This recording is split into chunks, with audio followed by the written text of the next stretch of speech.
আজ আলোচনা করব হেলদি লাইফস্টাইল সম্বন্ধে, অর্থাৎ সুস্থ জীবনযাপনের পদ্ধতি বা সুস্থ ও সুখী জীবন অর্জনের পদ্ধতি সম্বন্ধে। হেলদি লাইফস্টাইল আসলে কি? যে জীবনযাপনের পদ্ধতি অনুসরণ করলে কোনো মানুষ শারীরিকভাবে, মানসিকভাবে ও আধ্যাত্মিকভাবে সুস্থতা অর্জন করতে পারে তাকে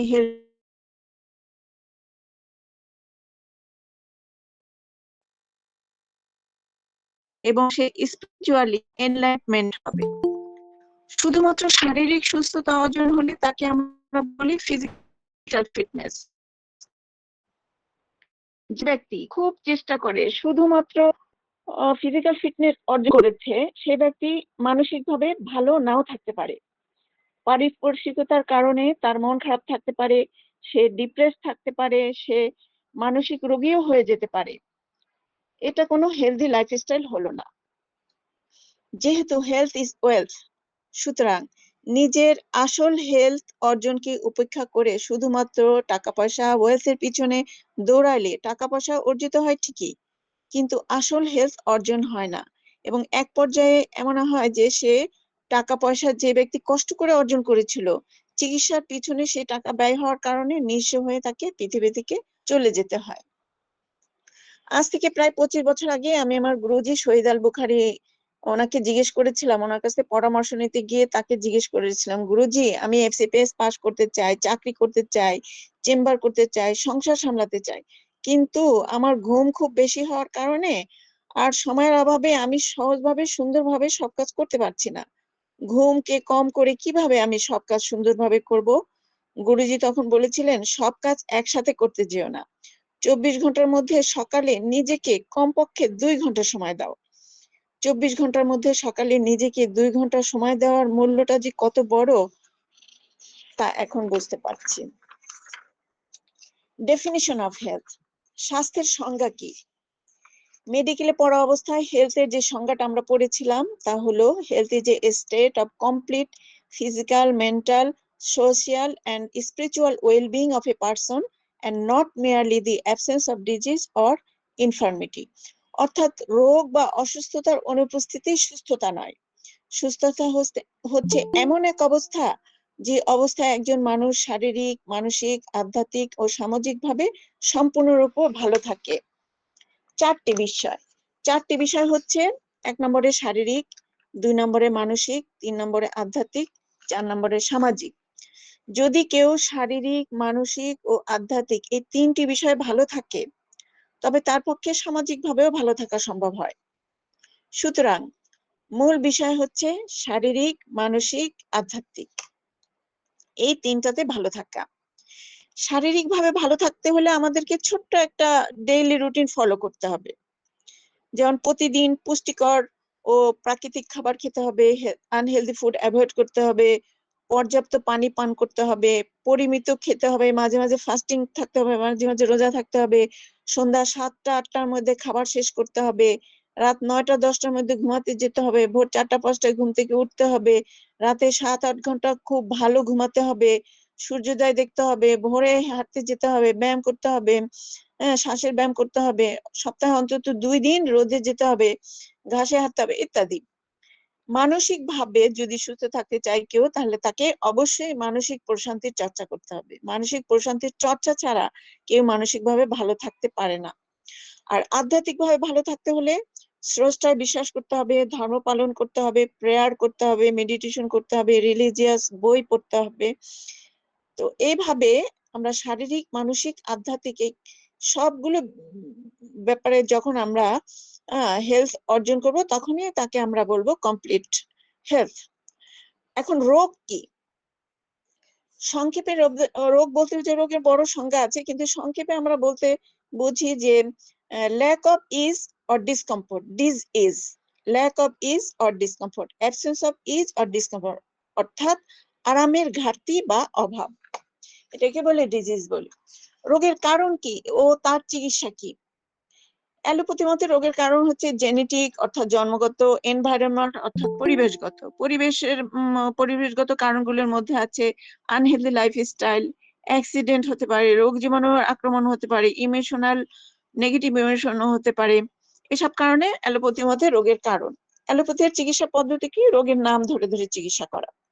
যে রোগ হবে সেই কিছু সিমটম নিয়ে একটা রোগের নাম, সেই পরীক্ষা নিরীক্ষা করে রোগটা ডায়াগনোসিস কনফার্ম হলে রোগ হিসাবে, রোগের নাম হিসাবে চিকিৎসা দেয়। হোমিওপ্যাথি মতে রোগের কারণ এখানেও জেনেটিক এবং এনভায়রনমেন্টাল, তবে হোমিওপ্যাথিতে রোগের মূল কারণ হচ্ছে সোরা, সিফিলিস, সাইকোসিস, এবং হোমিওপ্যাথি মেডিসিনগুলো কাজ করে ভাইটাল ফোর্সের উপর, বায়ো ইলেকট্রিসিটির উপর, বা শরীরের এনার্জি সিস্টেমের উপর, বা শরীরের ইমিউনিটির উপর, বা সম্পূর্ণ মানুষকে সুস্থ ও রোগমুক্ত করার উপর। Treat the patient, not the disease. আয়ুর্বেদের মতে বায়ু, পিত্ত, কাফ এর ইমব্যালেন্স হচ্ছে রোগের কারণ, এবং আয়ুর্বেদে বায়ু, পিত্ত, কাফকে ব্যালেন্স করে চিকিৎসা করে। আয়ুর্বেদের যে মারমার ট্রিটমেন্ট আছে না, এটা পুরা এনার্জি সিস্টেম উপরে কাজ করে। আর আয়ুর্বেদের যে মুদ্রা ট্রিটমেন্ট আছে, সেটাও 5টা এলিমেন্টের কে ব্যালেন্স করে কাজ করে। ইলেকট্রো হোমিওপ্যাথিতে রোগের কারণ বলা হয় ভাইটেশন অফ ব্লাড অ্যান্ড লিম্ফ, অর্থাৎ ব্লাড ও লিম্ফের দূষিত হওয়ার কারণেই রোগ হয়। আর ইলেকট্রো হোমিওপ্যাথি এর ওষুধগুলো কাজ করে, এটাও কিন্তু এনার্জি সিস্টেমের উপর কাজ করে, যেমন red electricity, white electricity, positive হলে নেগেটিভ ইলেকট্রিসিটি, নেগেটিভ হলে পজিটিভ ইলেকট্রিসিটি, এগুলো তো এনার্জি এনার্জি এনার্জি, তাই না? আকুপাঙ্কচার চিকিৎসা পদ্ধতি তো একটা শক্তিরই খেলা। শরীরের এনার্জি চ্যানেল মেরিডিয়ানের উপরে কাজ করে, বায়ো ইলেকট্রিসিটির উপরে কাজ করে। আকুপাঙ্কচারের কালার থেরাপি 5 এলিমেন্টের উপরে কাজ করে। তো রেকি চিকিৎসা কি করে? রেকি চিকিৎসা শরীরের মেইন এনার্জি সিস্টেম চক্রের উপরে কাজ করে। হ্যাঁ, তো রোগের কারণ যাই হোক না কেন, রোগের কারণ হিসাবে চিকিৎসা শাস্ত্রের প্রাচীন গ্রন্থগুলোতে উল্লিখিত যে কারণ আছে, তাকে কিন্তু উপেক্ষা করা যায় না। আর তা হচ্ছে, প্রাচীন ধর্ম মানে গ্রন্থগুলোতে রোগের কারণ বলা হয়েছে, disease is due to lack of knowledge which is punishable as sickness. অর্থাৎ জ্ঞানের অভাবের কারণে রোগ হয়, এবং অসুস্থতা হচ্ছে অজ্ঞতার শাস্তি। তাই সম্পূর্ণ সুস্থ থাকার জন্য আমাদের সঠিক জীবন পদ্ধতির অনুসরণের জ্ঞান অর্জন করতে হবে ও সেই জ্ঞান অনুসারে কাজ করতে হবে। রোগ প্রতিরোধ করে সম্পূর্ণ সুস্থ থাকার জন্য এবং কঠিন রোগ থেকে পূর্ণ নিরাময়ের জন্য জীবন পদ্ধতির অনুসরণ অত্যন্ত জরুরি বিষয়। কারণ অনিয়মিত ও উচ্ছৃঙ্খল জীবন পদ্ধতি অবলম্বনের কারণে এবং নিজের খেয়াল খুশি মতো ভুল জীবন পদ্ধতি অনুসরণের কারণে একই রোগ বারবার হতে দেখা যায়, এবং পুরাতন ও জটিল রোগ সম্পূর্ণ নিরাময় হতে পারে না। সঠিক লাইফস্টাইলকে জানতে হলে প্রথমে নিজেকে জানতে হবে। যদি আমি জানি আমি কে, আমার শরীরে কি কি আছে, আমার শরীরের কোথায় সমস্যা হচ্ছে, এবং সেজন্য আমার কি কি পরিবর্তন করলে আমি সম্পূর্ণ সুস্থ হয়ে উঠতে পারবো, বা আমার সুস্থতাকে বজায় রাখতে পারবো, তাহলেই সেই শরীরকে পরিবর্তন করে সুস্থ হওয়াটা আমাদের জন্য সহজ হয়ে যাবে। মানুষের 3টি অংশ আছে: বডি, মাইন্ড এবং সোল। বডি অর্থাৎ শরীর, মাইন্ড অর্থাৎ মন, সোল অর্থাৎ আত্মা। তো বডি হচ্ছে শরীরের, মানে আমাদের যে বডি, যে শরীর, শরীর, মন, আত্মা, এই 3টাকে ব্যালেন্সে রাখতে হয়। Balance is health. সুস্থ থাকতে হলে বডি, মাইন্ড, সোল এর মধ্যে ব্যালেন্স আনতে হবে। তাই এমন লাইফস্টাইল লিড করতে হবে যাতে আমাদের বডি, মাইন্ড, সোল 3টাই ব্যালেন্স হয়ে যায়। এখন আমরা বডিকে একটু জানি। শরীরের 2টা অংশ আছে, একটা হচ্ছে ফিজিক্যাল বডি, একটা হলো মেটাফিজিক্যাল বডি। ফিজিক্যাল বডি যে শরীরকে আমরা দেখি, তাই হচ্ছে ফিজিক্যাল বডি। আমাদের মাথা, হাত, পা, পিঠ, পেট, এগুলো। মৃত মানুষের শরীরকে আমরা ডিসেকশন করলে আমরা দেখবো তার 11টি সিস্টেম আছে, রিলেটেড অর্গান আছে, এগুলো ফিজিক্যাল বডি এর অংশ। আমরা যা কিছু দেখতে পাই তাই হচ্ছে ফিজিক্যাল ওয়ার্ল্ড, তাই হচ্ছে ফিজিক্যাল ওয়ার্ল্ড এর অংশ, এবং যা দেখতে পাই না তাই হচ্ছে মেটাফিজিক্যাল ওয়ার্ল্ড এর অংশ। সুতরাং আমাদের বডির যে ফিজিক্যাল অংশ যেটা আমরা দেখি, কিন্তু আমাদের একটা মেটাফিজিক্যাল বডি আছে, যে শরীরটাকে আমরা দেখি না। মেটাফিজিক্যাল বডি হচ্ছে আমাদের এনার্জি সিস্টেম। মোটামুটি ভাবে এই এনার্জি সিস্টেমকে আমরা 6 ভাগে বর্ণনা করতে পারি। যেমন কি কি আছে? চক্র, একটা হচ্ছে চক্র, এটা হচ্ছে মেইন এনার্জি সিস্টেম। এই চক্রটা স্পাইনাল কর্ড বরাবর থাকে। একটা হচ্ছে নদী, চক্রের পরে চক্রের যে কানেকশন গুলো সেগুলো হচ্ছে নদী, এবং মারমা হচ্ছে এই নদীর যে এন্ড পয়েন্ট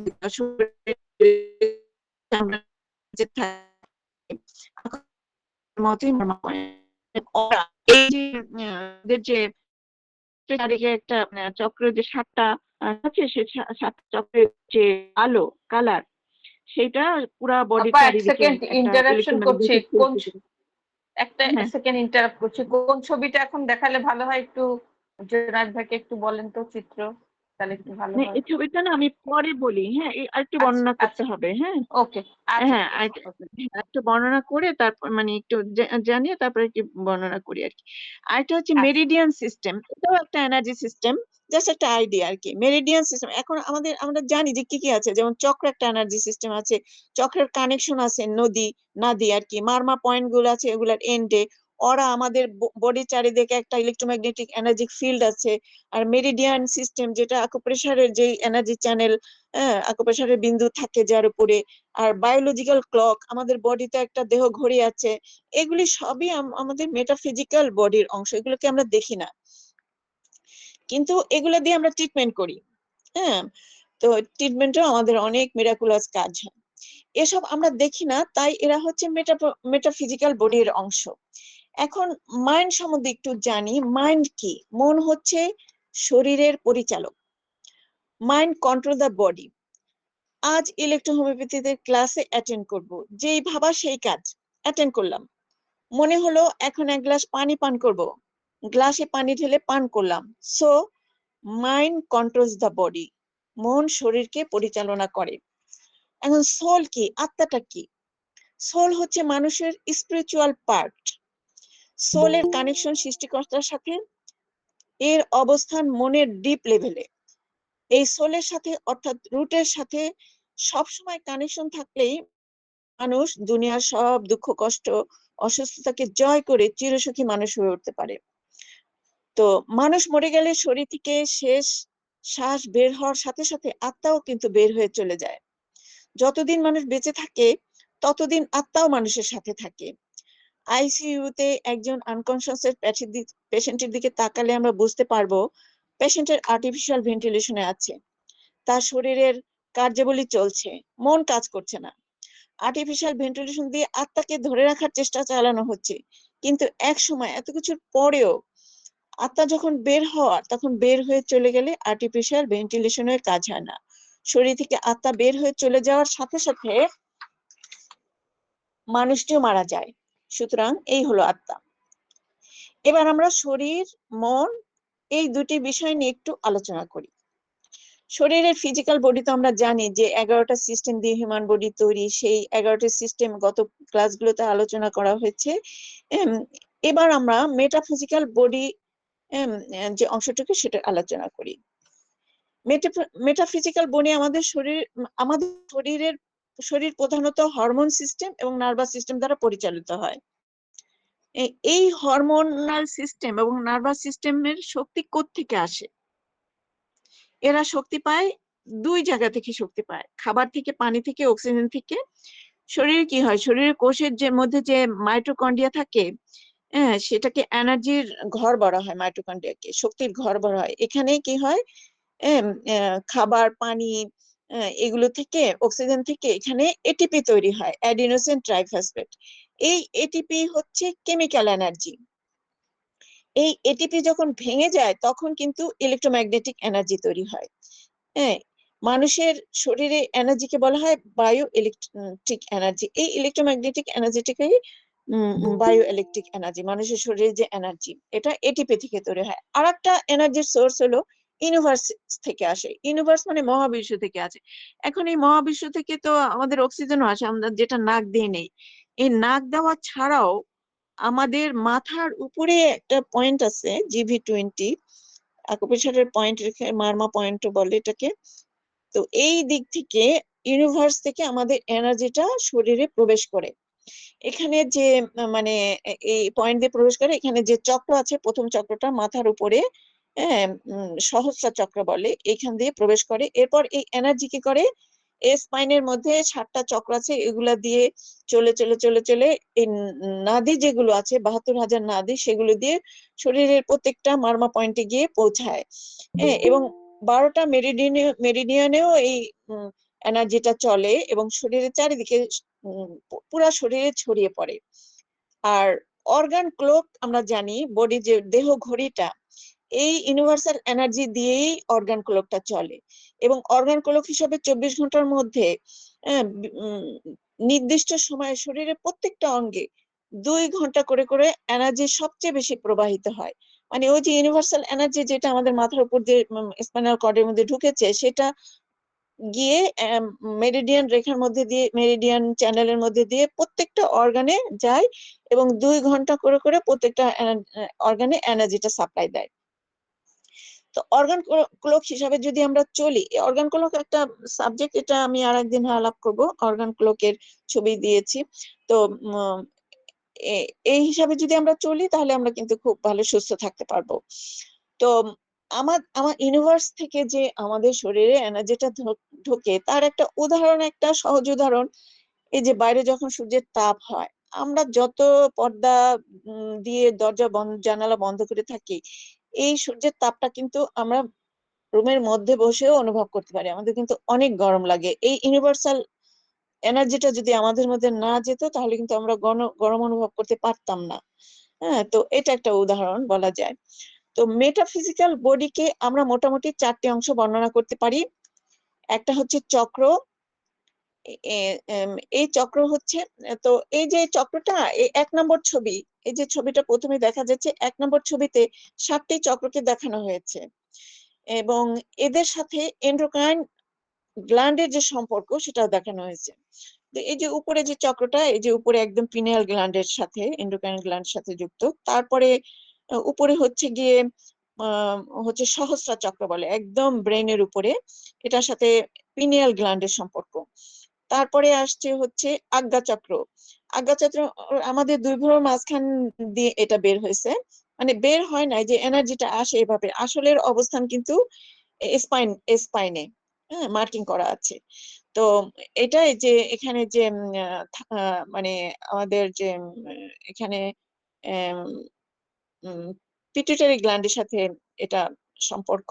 এরপরে আছে বিশুদ্ধা চক্র, যেটা হচ্ছে নীল কালারের, এটা হচ্ছে গলার সাথে, গলাকে সাপ্লাই করে, এটা যে থাইরয়েড গ্ল্যান্ডের সাথে যুক্ত। তারপর হচ্ছে অনাহত চক্র, যেটা হার্টের সাথে সম্পর্ক, অনাহত হার্ট, এরপরে থাইমাস গ্ল্যান্ডের সাথে সম্পর্ক।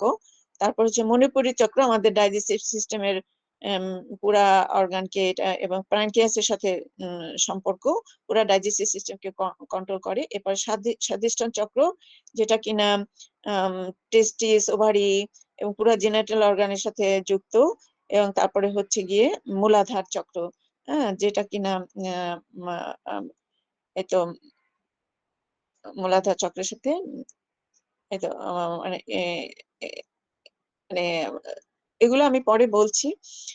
তারপরে হচ্ছে গিয়ে আমরা এখন মেটাফিজিক্যাল বডিকে আমরা মোটামুটি 4টে অংশ বর্ণনা করতে পারি। চক্র, এই চক্র হচ্ছে শরীরের প্রধান শক্তির কেন্দ্র। হুম, এটা হচ্ছে গিয়ে এই যে নিচে দেখা যাচ্ছে নাদি কিভাবে চারিদিকে, শরীরের চারিদিকে মানে ছড়িয়ে থাকে। আর এখানে এই ছবিটার মধ্যে দেখা হচ্ছে আমাদের 3টা নাদি কিন্তু ইম্পর্টেন্ট। একটা নাদি হলো ইঙ্গ পিঙ্গলা, একটা হলো ইদা নাদি, দুই নাকের মধ্যে দুইটা ওপেন করছে, আর পুরা স্পাইনে হলো সুষুম্না নাদি। তো এই যে ইঙ্গুলা এবং দুইটা যে আমাদের দুই নাকে যে দুইটা যে নাদি নদী আছে, সেটা মানে আহ, সেটা দিয়ে আমরা কি অ্যানুলোভুলম প্রাণায়াম করি, এক নাক দিয়ে নেই আর এক নাক দিয়ে ছাড়ি। তো এই নদীর সম্পর্ক হলো পুরা 72,000 নদীর সাথে সম্পর্ক। এই জন্য এই প্রাণায়ামটাকে বলা হয় নাদী শোধন প্রাণায়াম বলে, অ্যানুলোভুলম প্রাণায়ামকে। মানে আমরা যে শ্বাসের ব্যায়াম করি, সেই ব্যায়ামের সাথে আমাদের এই পুরা এনার্জি সিস্টেমের সম্পর্ক আছে। যাই হোক, চক্র, এই চক্র হচ্ছে শরীরের প্রধান শক্তির কেন্দ্র, মেরুদণ্ডের মিডলাইন বরাবর এর অবস্থান। সপ্তম চক্র, এই প্রথম ছবিটা দেখায়, এটা হলো প্রথম ছবিটা, হলো চক্র, একদম উপরের ছবিটা, একটু নিচে নামি, এটা, হ্যাঁ, এটা হলো চক্র। তো এটা হলো গিয়ে সপ্তম চক্র, যেটা মাথার উপরে আর কি থাকে, তো ব্রেনের মধ্যে থাকে। তো এই যে চক্রগুলা, 7টি চক্র, চক্র, এটা কালার আছে, রামধনুর রঙের কালার আছে। রামধনুর যে 7টা রং থাকে, এই আমাদের এই চারিদিকে যে আমরা রংগুলো দেখি, এই রংগুলো আসলে কি? এগুলো হচ্ছে এনার্জির বিভিন্ন ফ্রিকোয়েন্সি। এনার্জির এক একটা ফ্রিকোয়েন্সির কারণে এক একটা রং হয়। এই চক্রগুলিরও বিভিন্ন এনার্জির ফ্রিকোয়েন্সি দিয়ে তৈরি, এই কারণে বিভিন্ন কালার হয়। হ্যাঁ, উপরের সহস্র চক্রের কালার হচ্ছে বেগুনি। তো এটার একটা এনার্জি ফ্রিকোয়েন্সি। আবার মানে থার্ড আই চক্রের কালার হচ্ছে ডিপ ব্লু, এটার এনার্জি ফ্রিকোয়েন্সি হচ্ছে আলাদা। তো সপ্তম চক্র মস্তিষ্কের সাথে সম্পর্ক, আর বাকিগুলো স্পাইন বরাবর থাকে। এই চক্রগুলো রামধনু রঙের থাকে, এবং চক্র হচ্ছে গোলাকার। চক্র মানে নাম থেকে বোঝা যায় গোলাকার, এবং এখান থেকে আলো বিচ্ছুরিত হতে থাকে, সব সময় আলোর বিচ্ছুরণ হয়। তো এরা বিভিন্ন রঙের হয়ে থাকে, এবং এদের থেকে বিচ্ছুরিত আলো শরীরের চারিদিকে একটা অরা সৃষ্টি করে। শরীরের চারিদিকে একটা আলোর একটা বাউন্ডারি তৈরি করে। তো এই 7টি চক্র আমাদের 7টি এন্ডোক্রাইন গ্ল্যান্ডের সাথে সম্পর্কিত। 7টি চক্রের প্রতিটি চক্র শারীরিক, মানসিক ও আধ্যাত্মিক অংশ নিয়ে গঠিত। চক্র শরীরের নির্দিষ্ট অংশকে পরিচালনা করে। আমাদের খাবার দাবার, ইমোশন, চিন্তা ভাবনা, এই 7টি চক্রকে প্রভাবিত করে।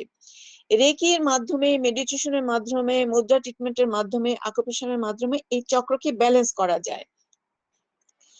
অনেকে কি করে, চক্রকে ব্যালেন্স করার জন্য যারা জানে, তারা করে রামধনু রঙের ড্রেস পরে, যে আজকে আমি বেগুনি রঙের ড্রেসটা পরলাম, আমার মানে সহস্রার চক্রটা আজকে আমি ব্যালেন্স করলাম, এরকম অনেকে করে। সাত সাত রঙের ড্রেস পরে অনেকে। তো রামধনু রঙের ফ্রুটস অ্যান্ড ভেজিটেবলস খায়। দেখা যায় যে রামধনু রঙের ফ্রুটস অ্যান্ড ভেজিটেবল খেলে এগুলো আমাদের জন্য অনেক হেলদি, কারণ ওই চক্রের সাথে মিল আছে, যে মানে যেই জিনিসের সাথে যে জিনিস মিল আছে, সেই জিনিসকে ইনফ্লুয়েন্স করে। কিন্তু লাইফস্টাইল ঠিক করেও আমরা এই চক্রকে ব্যালেন্স করতে পারি। তো 7টি চক্র তো আমরা দেখলাম। তো এবার হচ্ছে নাদি চক্র হচ্ছে চক্র হতে শুরু করে শরীরের বিভিন্ন বিন্দু আছে, মারমা বিন্দুতে এই নদীগুলি গিয়ে শেষ হয়েছে। শরীরের 72,000 নদী আছে। 14টি হচ্ছে ইম্পর্টেন্ট, এদের মধ্যে প্রধান হচ্ছে ইদা নাড়ি, বাম নাকের সাথে এটা ওপেন করে, এবং পিঙ্গুলা নাদি, এটা ডান নাকে ওপেন করে, এবং সুষুম্না, যেটা মেরুদণ্ড বরাবর থাকে। আর ওরা হচ্ছে ইলেকট্রোম্যাগনেটিক ফিল্ড অফ এনার্জি। অরাটা এর পরে দেখিয়েছি, অরাটাকে এর পরের ছবিতে, হ্যাঁ উপরে, হ্যাঁ উপরে অরা দেখেছি, হ্যাঁ এরকম অরা থাকে, শরীর চারিদিকে একটা ইলেকট্রোম্যাগনেটিক ফিল্ড থাকে, যা পুরা ফিজিক্যাল বডিকে ঘিরে আছে। শুধু মানুষই না, প্রত্যেকটা লিভিং বডি, ইভেন গাছপালার চারিদিকেও কিন্তু এই অরা আছে। হ্যাঁ, এই এনার্জি ফিল্ড আছে। ওরা এর 7টি লেয়ার আছে, এই 7টি লেয়ার চক্রের সাথে রিলেটেড। চক্রে যেরকম 7টা আছে, এইগুলো, এই এনার্জি গুলি একটা আলো তৈরি করে, এই 7টা লেয়ার থাকে। এই অরা ও চক্রকে কার্লিয়ান ফটোগ্রাফি ক্যামেরা দ্বারা ছবি তোলা যায়। অতীতকালে সাধকরা কি করতো, ধ্যানের লেভেলে এই চক্র, অরা, নদী এগুলোকে আবিষ্কার করেছেন, কিন্তু এখন কার্লিয়ান ফটোগ্রাফির মাধ্যমে আমরা ছবি তুলতে পারি, এবং ছবি তুলে আমরা যদি দেখি যে চক্রের মধ্যে কোনো ডেফিসিয়েন্সি আছে, কোনো ইমব্যালেন্স আছে, কোথাও ডিফেক্ট আছে, তখন আমরা রেকি মাস্টাররা কি করেন, ওখানে রেকি দিয়ে ওই চক্রগুলোকে ব্যালেন্স করেন। তো চিত্র 1 নং-এর খ অংশে 14টা নদী দেখাচ্ছে, ইদা পিঙ্গুলা নদীকে দেখানো হয়েছে, এবং এই 2 নং, হ্যাঁ এটা দেখানো হয়ে গেছে, এবং 2 নং-এর ক অংশে অরা দেখানো হয়েছে, এবং খ অংশে মেরিডিয়ান দেখানো হয়েছে। মেরিডিয়ান, এই মেরিডিয়ান হচ্ছে আমাদের আকুপ্রেশারের, আমাদের যে 14টা মেরিডিয়ান আছে, 14টা অর্গানের সাথে সম্পর্ক, এবং পুরা বডিতে এনার্জি সাপ্লাই করে। এইভাবে এরকম এনার্জি চ্যানেল আমাদের চামড়ার নিচে আছে, এবং এই চামড়ার নিচে অনেকগুলো পয়েন্ট আছে, 361টা পয়েন্ট আছে মেরিডিয়ানের। এই পয়েন্ট গুলোর উপর চাপ দিলে আমরা এনার্জির এই চ্যানেলকে ব্যালেন্স করতে পারি, নিয়ম অনুসারে চাপ দিয়ে, তখন আমাদের কঠিন কঠিন রোগও ভালো হতে পারে। হ্যাঁ, তো এটা হচ্ছে মেরিডিয়ান চ্যানেল, এটা হলো Chinese acupuncture, traditional Chinese acupuncture, TCM বলে। তো 3 নং ছবিতে 7টি চক্রের ছবি সহ বর্ণনা আছে। এখানে ছবি সহ বর্ণনা করেছি যে কোন চক্রটা কোন সিস্টেমের সাথে রিলেটেড। এই ছবিটা আমরা দেখলে না আমরা বুঝতে পারবো, এখান থেকে তো অত ভালোভাবে বোঝা যায় না, এটা আমরা যখন পরে ছবিটা দেখব কোন চক্রটা কোন সিস্টেমের সাথে জড়িত, এবং এটার কি কাজ, এবং এটা কিভাবে ইনফ্লুয়েন্স হয় আমাদের বিভিন্ন ইমোশন, এটাকে কিভাবে ডিস্ট্রয় করে, সেটা আমরা বুঝতে পারবো। তো এবার মন সম্বন্ধে একটু আলোচনা করি। তো মনের আছে চিন্তা, ও এই চিন্তাকে প্রকাশ করা হয় ইমোশন ও কাজ দিয়ে। আমাদের মন হচ্ছে 3 ধরনের: সচেতন মন, কনসাস মাইন্ড; অচেতন মন, সাবকনসাস মাইন্ড; আর অবচেতন মন, এটা হলো আনকনসাস বলে, আবার সুপার কনসাসও বলে। সচেতন মন হলো কনসাস মাইন্ড, সচেতন মন দিয়ে আমরা চিন্তা করি। সচেতন মনের কি আছে? সচেতন মনের আছে পজিটিভ থট এবং ইমোশন, আর আছে নেগেটিভ থট এন্ড ইমোশন। এই দুটাই কিন্তু আছে আমাদের। পজিটিভ চিন্তা ভাবনা এবং আমাদের চিন্তা ভাবনাটাকে আমরা যে প্রকাশ করি, ইমোশন। আর নেগেটিভ থট আছে, আমরা পারবো না, কিছু করতে পারবো না, নেগেটিভ থট এবং ইমোশন আছে। হ্যাঁ, তো আর হচ্ছে গিয়ে আহ অচেতন মন, যেটা সাবকনসাস মাইন্ড, সেটা না একদম বাচ্চাদের মতো, মানুষ যা বলে ও চিন্তা করে তাই সে সত্যি বলে বিশ্বাস করে। হ্যাঁ, যেহেতু মাইন্ড কন্ট্রোল বডি, তাই মানুষের মুখের কথা ও চিন্তা এই মানুষের মুখের কথা আর চিন্তার অকল্পনীয় শক্তি। তাই দেখা যায় যখন আমরা নিজেদের পজিটিভ অটো সাজেশন দেই, হ্যাঁ, তখন আমরা ভালোর দিকে, সুস্থতার দিকে যেতে থাকি। কিন্তু হ্যাঁ, আমরা যদি মনকে কোনোভাবে বোঝাতে পারি যে আমি সুস্থ এবং আমি সুস্থ হব, তাহলে কিন্তু মানুষ সুস্থতার দিকে চলে যায়। তো এটা হচ্ছে মনের শক্তির কারণে এটা হয়। তো অটো সাজেশন মানে নিজেকে সাজেশন দেওয়া। অন্য মানুষকে আমরা যদি বলি তুমি এটা করো এটা করো, আমরা নিজেকেই যদি বলি এটা করো এটা করো এবং সবসময় পজিটিভ চিন্তা করে নিজেকে অটো সাজেশন দেই, তাহলে দেখা যায় আমরা জীবনে অনেক উন্নত হতে পারবো। এটা আমাদের মাইন্ডেরই একটা একটা খুবই ইম্পর্টেন্ট দিক। আর অবচেতন মন, যেটা অবচেতন মন হলো সাবকনসিয়াস মাইন্ড, এটা হলো মনের গভীরে থাকে। এটা এই মেডিটেশনের মাধ্যমে আমরা এই সাবকনসিয়াস, সুপার কনসিয়াস, এই সব মাইন্ডে আমরা বিচরণ করতে পারি। তো এতক্ষণ আমরা জানলাম আমাদের মাঝে কি কি জিনিস আছে। এখন আমরা জানবো কিভাবে আমরা আমাদের লাইফ স্টাইল চেঞ্জ করব। তো 5টি উপায়ে আমরা আমাদের জীবন পদ্ধতি পরিবর্তন করতে পারি এবং সঠিক জীবন পদ্ধতি আয়ত্ত করতে পারি। তো এরপরে আমি না দিয়েছিলাম, ওইটার পরে মানে কিছু গ্রাটিটিউড ফর দ্য ডে, এটা একটু দেখেন যে মানে আমি এত ভালো ভালো গুণের অধিকারী, মানে নিজেকে বলা। হ্যাঁ, তো আরেকটা হলো পজিটিভ অটো সাজেশন, নিজেকে কি বললে নিজে মানে আরো উন্নত হবে। যেমন I am a divine soul, আমি হচ্ছি একটা স্বর্গীয় আত্মা। I am a powerful soul, আমি খুব শক্তিশালী। নিজেকে একটু বলতে হবে, বোঝাতে হবে, তাহলে দেখা যাবে ওই দিকে আমাদের শরীর কাজ করছে। আমি গ্রেটফুল সোল, আমি খুবই মানে গ্রেটফুল।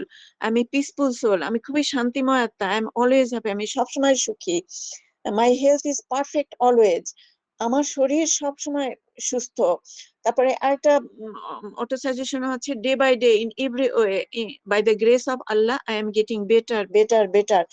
এইগুলি ভালো এবং পজিটিভ সাজেশন গুলি আমরা যদি চিন্তা করি দেই, তাহলে আমাদের জন্য অনেক লাভবান হয়। আর এটা এই গ্র্যাটিটিউড, এটা আমার খুব ভালো লেগেছিল, এটার জন্য আমি এটা আবার কপি করে রেখে দিছি, এটা আমি দিলাম। তো সুইচ ওয়ার্ড একটা ট্রিটমেন্ট সিস্টেম আছে। সুইচ ওয়ার্ড, যেই বলবে যা বলবে তাই হয়ে যাবে, মানে সুইচের মতো কাজ করবে। এটা একটা চিকিৎসা পদ্ধতি এবং অটো সাজেশন পদ্ধতি আছে। এটা একটা together divine bring a smile, এটা যদি বলে না, তাহলে সবসময় মুখে হাসি হাসি ফুটবে আর কি। এই সুইচ ওয়ার্ডটা হলো মুখে হাসার জন্য আর কি। আচ্ছা, যাই হোক, এটা হলো কিছু অটো সাজেশন। তো আমরা এবার জানি যে আমরা কিভাবে জীবন পদ্ধতি, সঠিক জীবন পদ্ধতি আয়ত্ত করতে পারবো। একটা হচ্ছে খাবার পরিবর্তনের মাধ্যমে, আরেকটা হচ্ছে ব্যায়ামের মাধ্যমে, আরেকটা হচ্ছে ঘুমের সময় ও অভ্যাস পরিবর্তনের মাধ্যমে, আর মানসিক প্রশান্তির চর্চা, আর স্রষ্টায় বিশ্বাস বিশ্বাস ও ধর্ম পালন করা। এখন এক একটি বিষয় নিয়ে আমরা আলাপ করব। তো এই 5টা বিষয় না আমাদের বডি, মাইন্ড, সোল এই তিনটাকেও কভার করে। আর আমাদের হেলথের যে ডেফিনেশন দিয়েছিলাম, ফিজিক্যাল, মেন্টাল, সোশ্যাল, স্পিরিচুয়াল, ওই সবগুলি কিন্তু কভার করে এই লাইফস্টাইলটা, আমি যেটা আর কি এখন বর্ণনা করব। তো খাবার পরিবর্তনের মাধ্যমে, এক নম্বরে হচ্ছে খাবার পরিবর্তনের মাধ্যমে। খাবার পরিবর্তন আমরা দুই ভাবে করতে পারি। একটা পানির অভ্যাস পরিবর্তন, একটা হলো খাবার গ্রহণের অভ্যাস পরিবর্তন। এই দুই ভাবে আমরা খাবার পরিবর্তন করতে পারি। পানির অভ্যাস পরিবর্তন এটা কি? সকালে ঘুম থেকে উঠে খালি পেটে পর্যাপ্ত পরিমাণ ঈষৎ উষ্ণ পানি পান করা, এবং এরপর সারাদিন সুযোগ করে 1-2 ঘন্টা পর পর পর্যাপ্ত পরিমাণ ঘরের স্বাভাবিক তাপমাত্রার পানি পান করা। আমাদের যদি দেখা যায় যে 8-10 গ্লাস আমাদের ওজন হয়ে গেল, তখন আর পানি না পান করলাম, মানে 1-2 ঘন্টা গ্যাপ দিয়ে আমরা পানি পান করতে পারি। তো একজন মানুষের প্রতিদিন পানি পান করা উচিত প্রায় 35 ml পার কেজি শরীরের ওজন। এটা একটা অ্যাভারেজ একটা হিসাব। অনেকে অনেক সময় বলে 30 ml পার কেজি বডি ওয়েট খেলেও হয়, কিন্তু আমাদের দেশ তো গরমের দেশ, ঘাম টাম হয়, এই জন্য 35 ml পার কেজি বডি ওয়েট। তো অর্থাৎ কারো ওজন 70 কেজি হলে তাকে প্রতিদিন পানি পান করা দরকার 35 × 70, 2450, 2 লিটার 450 ml, অর্থাৎ 250 ml এর গ্লাস হলে 10 গ্লাস পানি পান করা উচিত 70 কেজি একজনের। তো প্রতিবার খাবার আধা ঘন্টা আগে 1 গ্লাস এবং খাওয়ার 1 ঘন্টা পরে 1 গ্লাস পানি পান করা উচিত। খাবার চলাকালে পানি পান করা উচিত না, তবে খাবার গলায় আটকে গেলে বা খাবারের সময় বেশি পরিমাণ পিপাসা লাগলে 2-1 ঢোক পানি পান করা যেতে পারে। খাবার চলাকালে বা খাবার পর সাথে সাথে বেশি পানি পান করলে পাকস্থলীতে যে এনজাইম থাকে তা তরল হয়ে যায়, ডাইলেট হয়ে যায়, ফলে ভালোভাবে খাবার হজম না হয়ে টক্সিনে পরিণত হতে পারে। গ্যাস, অ্যাসিডিটি এগুলো বেড়ে যায়। হ্যাঁ, তো একই সাথে একবারে বেশি পানি পান না করে 1-2 ঢোক করে করে সিপ সিপ করে মুখের লালার সাথে মিশিয়ে ধীরে ধীরে পানি পান করা, এটা খুবই স্বাস্থ্যসম্মত। আর জীবনে যতই পিপাসা লাগুক ভুলেও ঠান্ডা পানি পান করা উচিত নয়। বসে পানি পানি পান করা স্বাস্থ্যের জন্য উপকারী। দাঁড়ানো অবস্থায় পানি পান করলে কি হয়, শরীর স্ট্রেচের মধ্যে থাকে, ফলে দাঁড়ানো অবস্থায় পানি পান করলে হাঁটু ব্যথা হতে পারে, নিউরোলজিক্যাল প্রবলেম হতে পারে। তো সকালে খালি পেটে যদি আমরা 1 গ্লাস পানি খাই, প্রত্যেক খাবারের আধা ঘন্টা আগে 1 গ্লাস, খাবার 1 ঘন্টা পরে 1 গ্লাস, গোসলের আগে 1 গ্লাস, ঘুমের 2 ঘন্টা আগে 1 গ্লাস, পিপাসা পেলে বা অতিরিক্ত ঘাম হলে বা এক্সারসাইজের পরে কয়েক মিনিট রেস্ট নিলে 1 গ্লাস। এভাবে 70 কেজি একজন মানুষের কিন্তু 10 গ্লাস পানি খাওয়া হয়ে যায়। তো পানি পানির এই যে 6টা অভ্যাস আমি বললাম, এই 6টা অভ্যাস যদি কেউ পালন করে তাহলে অনেক রোগ প্রতিরোধ হবে এবং অনেক রোগ নিরাময়ও হবে। তখন দেখা যাচ্ছে ডিহাইড্রেশন থাকবে না এবং তার টক্সিন গুলো শরীর থেকে বের হয়ে যাবে এবং খাবার ঠিক মতো হজম হবে। খাবার আধা ঘন্টা আগে পানি খেলে এবং খাবার 1 ঘন্টা পরে পানি খেলে ভালো অ্যাবজর্পশন হবে। তো এই নিয়মগুলো যদি আমরা পালন করি তাহলে অনেক রোগ থেকে আমরা মুক্ত থাকতে পারবো। এবার হলো খাবার গ্রহণের অভ্যাস পরিবর্তন। খাবার গ্রহণের ব্যাপারে 3টা বিষয় খুবই গুরুত্বপূর্ণ। কখন খাবেন, কতটা খাবেন, কতটা খাবো এবং কখন খাবো, কিভাবে খাবো, কি খাবো এবং কি খাবো না, কখন খাবো এবং কতটা খাবো, কখন খাবো। প্রতিদিন নির্দিষ্ট সময়ে পরিমিত আহার করব। হ্যাঁ, 3 থেকে 6 ঘন্টা পর পর খাবার খাওয়া যাবে। একজন আহ, একবার ভারী খাবার খাওয়ার পর 3 ঘন্টার আগে পানি ছাড়া অন্য কোনো শক্ত খাবার গ্রহণ করা স্বাস্থ্যসম্মত না। কারণ একবার খাবারের উপরে যদি আরেকবার খাবার খাওয়া হয় তাহলে আগের খাবারটা হজম হয় না, ফলে কি হয়, আনডাইজেস্টেড ফুড টক্সিন তৈরি করে, তোমার টক্সিন থেকে বিভিন্ন রোগ হয়।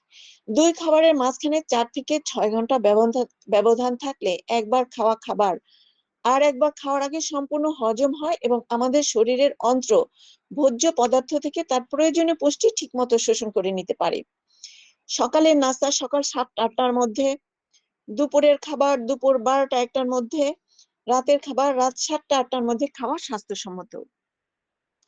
শরীরের সঠিক মেটাবলিজমের জন্য 4 ঘন্টা পর পর দিনে 4 বার খাওয়াই যথেষ্ট। 3 বার খাওয়া ভালো, তবে 4 বারও খাওয়া যেতে পারে। যেমন সকালের নাস্তা 8টায় যদি খাওয়া হয়, দুপুরের খাবার 12টায়, বিকালের নাস্তা 4টায়, আর রাতের খাবার রাত 8টার মধ্যে। মাঝে মাঝে রোজাও রাখতে হয় সুস্থ থাকতে হলে। কতটা খাবো, পেটে জায়গা জায়গা রেখে খেতে হবে। আমাদের মহানবী সাল্লাল্লাহু আলাইহি ওয়াসাল্লাম বলেছেন, তুমি তোমার পাকস্থলীর 1/3 খাবার ও 1/3 পানি দ্বারা পূর্ণ করো, আর বাকি 1 অংশ ফাঁকা ফাঁকা রেখো। পেটের এই খালি জায়গা খাবার হজমের জন্য প্রয়োজনীয় এনজাইমকে কাজ করতে সাহায্য করে ও মস্তিষ্ক পরিষ্কার রাখে। তাই ক্ষুধা অনুভব না করলে খাবার খাওয়া উচিত না, এবং একটু ক্ষুধা রেখে খাবার শেষ করা উচিত।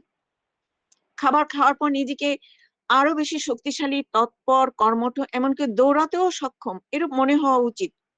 খাওয়ার পর যদি দেখা যায় যে ক্ষুধা মিটে গেছে, বুক ও পাকস্থলী এলাকায় কোনো ভারবোধ নেই, দাঁড়াতে, বসতে, ঘুমাতে, হাঁটতে, শ্বাস প্রশ্বাস নিতে এবং কথা বলতে কোনো সমস্যা হচ্ছে না, তাহলে বুঝতে হবে যে খাবারের পরিমাণ সঠিক আছে।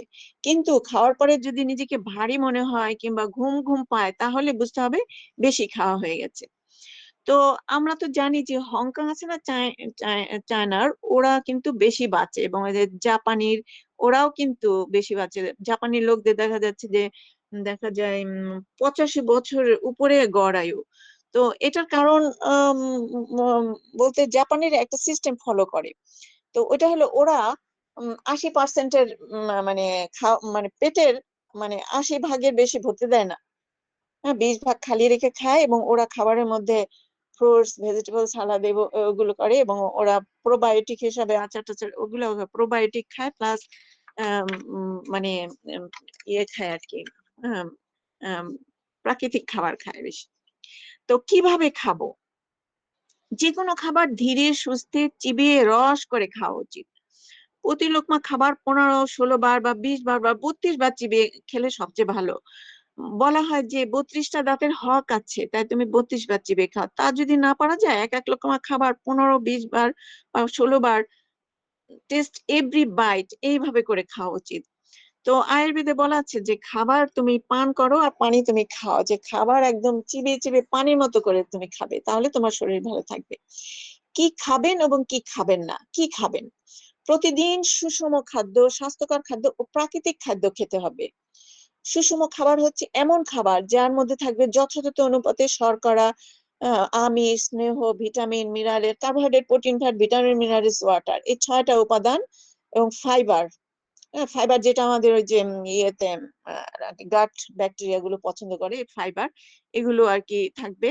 স্বাস্থ্যকর খাবার হলো সেই খাবার, হ্যাঁ, যেটা যেটা আমরা যদি 100 ভাগ ধরি, একটা প্লেটকে যদি আমরা 100 ভাগ ধরি, তাহলে সেই প্লেটে 3 ভাগের 1 অংশ, মানে 30 ভাগ মধ্যে থাকবে হচ্ছে ফল, সালাদ এবং শাকসবজি। ফল, সালাদ, শাকসবজির মধ্যে বিশেষ করে ভিটামিন, মিনারেলস আর ফাইবার পেয়ে যাব। আর হচ্ছে বাকি 3 ভাগের প্লেটের বাকি 3 ভাগের 1 ভাগ শর্করা থাকবে। শর্করার মধ্যে হচ্ছে রুটি, ভাত, আলু, ভুট্টা, এগুলি থাকবে। উম, এবং এগুলো থেকে হোল গ্রেইন থাকবে। হোল গ্রেইন মানে খোসা সহ, যে লাল চালের ভাত, তারপর হচ্ছে হোল গ্রেইন হচ্ছে মানে গমের খোসা সহ গমের আটা, এগুলো এগুলো হলো স্বাস্থ্যকর খাবার। এবং প্লেটের 1/3 থাকলো 30 ভাগ, আর বাকি 1/3-তৃতীয়াংশেরও একটু কম থাকবে আমিষ এবং স্নেহ জাতীয় খাবার। আমিষ থাকবে 25 ভাগের মতো, এর মধ্যে 10 ভাগ থাকবে বাদাম, বীজ এবং দুধ, এবং দুধ জাতীয় দ্রব্য। দুধটাকে অ্যাভয়েডই করা উচিত, কারণ আমাদের দেশি গরুর দুধ তো পাওয়া যায় না। যাদের পাওয়া যায় এবং যাদের ল্যাকটোজ ইন্টলারেন্স না থাকে, পেটে উঠে, তাদের জন্য ভালো, কিন্তু দুধটাকে ইয়ে করা হয়, ডিসকারেজ করা হয়। কারণ এক হলো ভালো দুধ অ্যাভেলেবেল না, আর একটা হলো ল্যাকটোজ ইন্টলারেন্সের কারণে এবং ভালো হজম না হওয়ার কারণে এটা নিষেধ করা হয়। তো বাদাম এর অল্টারনেটিভ আমরা বাদাম, বীজ, তেল, এগুলো খেতে পারি। বাদাম এবং বীজ এগুলো আমরা 50 গ্রাম খেতে পারি প্রতিদিন। আর মাছ, মাংস, ডিম এগুলো খেতে পারি, ডাল খেতে পারি। এগুলো হচ্ছে 15 ভাগ, এবং বাদাম, বীজ, তেল এগুলো হচ্ছে 10 ভাগ। এসব খাবার, তাহলে আমাদের কি হলো, আমাদের ফ্রেশ ফ্রুট, সালাদ এগুলো খেতে হবে, হোল গ্রেইন, শর্করা খেতে হবে, আমিষ জাতীয় খাবার, স্নেহ জাতীয় খাবার, এগুলো সবগুলো মিলিয়ে আমাদের একটা ব্যালেন্স ডায়েট হলো। এবং এই সব খাবার কিন্তু আমরা একসাথে খাবো না, আমরা দুধের সাথে অন্য কিছু মিশাবো না, তাহলে এই নানা ধরনের খাবার একসঙ্গে খেলে হজমের সমস্যা হতে পারে এবং মারাত্মক ধরনের হেলথ প্রবলেমও হতে পারে। ফুড কম্বিনেশন বলে একটা কথা আছে, এবং আয়ুর্বেদে বিরুদ্ধাহার বলে একটা কথা আছে, এগুলোকে আমাদের মেনে চলে আমাদের খাবার খেতে হবে। তো বিপরীত প্রতিক্রিয়া সৃষ্টিকারী খাবার আমাদেরকে অ্যাভয়েড করতে হবে।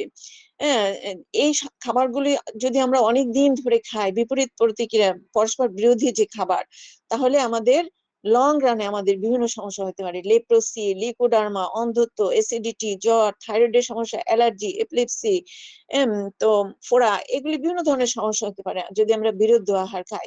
তো বিরুদ্ধ আহার গুলো আমাদের মানে ইন্টারনেটে অনেক আছে, তো আমি অল্প কিছু বলছি, সময় সংক্ষেপ তাই।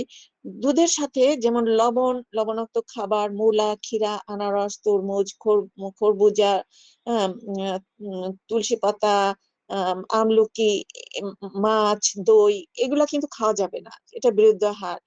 দইয়ের সাথে আবার দুধের পুডিং, গরম খাবার, এগুলো খাওয়া যাবে না। মধুর সাথে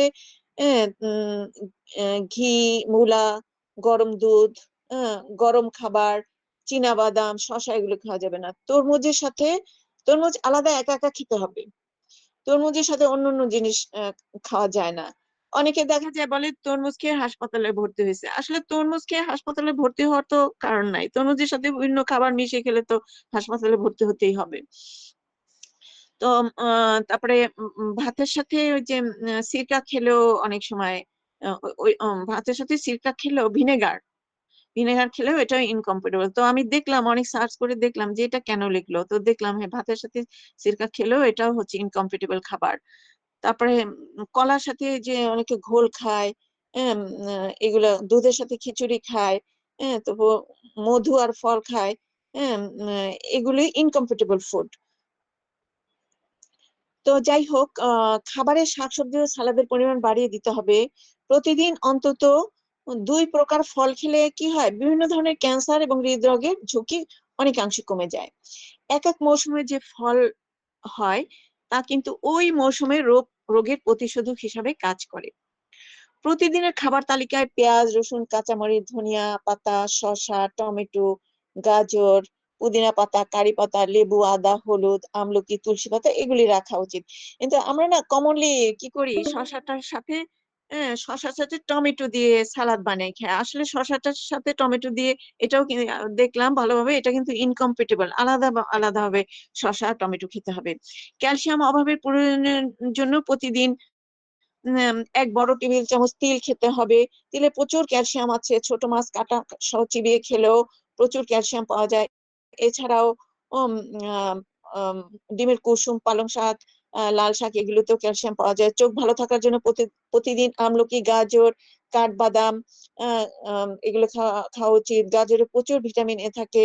সূর্যের আলো চামড়ার উপর পড়লে শরীর নিজে ভিটামিন তৈরি করে। এছাড়া ডিমের কুসুমেও ও দুধে ভিটামিন ডি থাকে। ভিটামিন সি এর জন্য লেবু, টমেটো, কাঁচামরিচ, পেয়ারা, এগুলো খাওয়া উচিত। Vitamin C intelligence 40% intelligence, 40% intelligence vitamin C বাড়া যায়।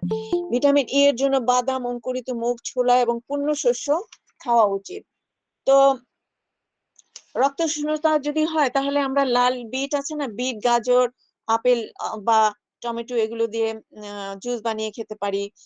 তো তো আর তো মাত্র 14 মিনিট বাকি আছে, কিন্তু আমার তো শেষ হয়নি।